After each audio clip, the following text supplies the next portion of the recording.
magnificent shot. By 1996, Tendulkar had overtaken Mohammad Azharuddin as the leading scorer in one-day internationals, in 62 fewer innings than Azharuddin.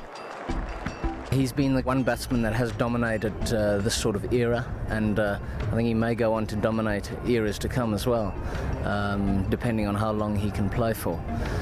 He's been superb. He's dominated one-day cricket especially. There we go, and he set it straight down the ground for 4. He's rewritten the history books.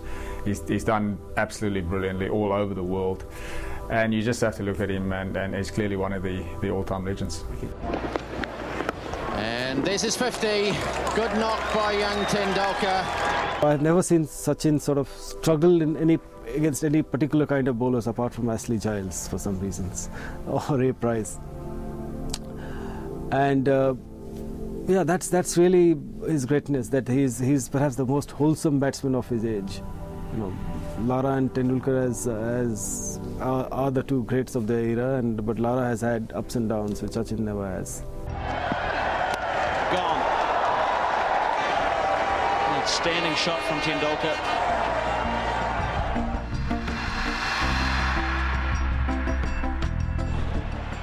'96 also saw Tendulkar assume the Indian captaincy. He began with an emphatic home series victory against Australia. But by 1998, India was struggling, and Tendulkar's form had tapered off. It seemed as though the burden of captaincy was weighing heavily on him. There's a saying in India that God gives you everything and keeps something himself. Now, to judge a captain, I believe you've got to be in the side. You've got to be around the squad, you've got to be in the side to make a judgment on someone as a captain, because there's so many elements involved in the final outcome of the game.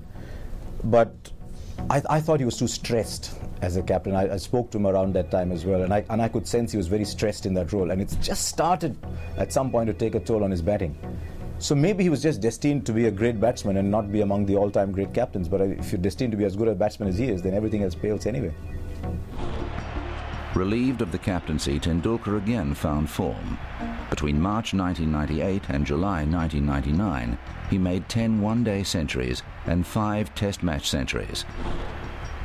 Tendulkar himself nominates consecutive innings against Australia in Sharjah in 1998 as his finest one-day performances. I think the one at Sharjah, 143 against Australia, that was a tremendous knock. I mean, a game before that he scored 134. In the finals he scored 143 and brought victories for India in both those games, and let me tell you, single-handed wins those were. Sharjah wicket wasn't very easy to bat on, and the Australians scored heavily against India. And this little champion goes in and scores those hundreds, that two big ones that gave India the victory. I think I would rate those 2 innings as his best in one-day internationals. Azharuddin was sacked as captain after India's poor performances in the 1999 World Cup, and Tendulkar again took over. Again he began well, but India was overwhelmed by Steve Waugh's Australians. After losing another 2 tests against South Africa, Tendulkar again relinquished the captaincy. I don't think captaincy comes naturally to Tendulkar. I don't think he's a leader of men.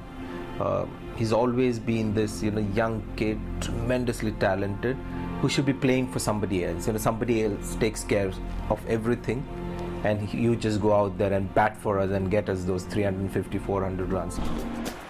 At home against Australia in 1998, Tendulkar faced Shane Warne on a turning wicket and made 155 not out. One of the things I found remarkable about Tendulkar is that you can't define him by one stroke. You know that Lara has a couple of strokes, Ponting has his pull, and then a lot of players have a signature strokes. Tendulkar doesn't have a signature strokes because he plays all the strokes almost equally beautifully. Of course, my favorite stroke would be the back foot cover drive that he plays, on his toes and hit the ball on the up. That's a rare talent. In early 1999, India and Pakistan played a test series on Indian soil for the first time in 12 years. After being dismissed for naught in the first innings, Tendulkar was at the crease as India crashed to 5 for 82, chasing 271 to win. he went on to make one of the great Test match centuries. Tendulkar is just, watching him bat, everything is right. I can't think I've ever seen him play a duff shot.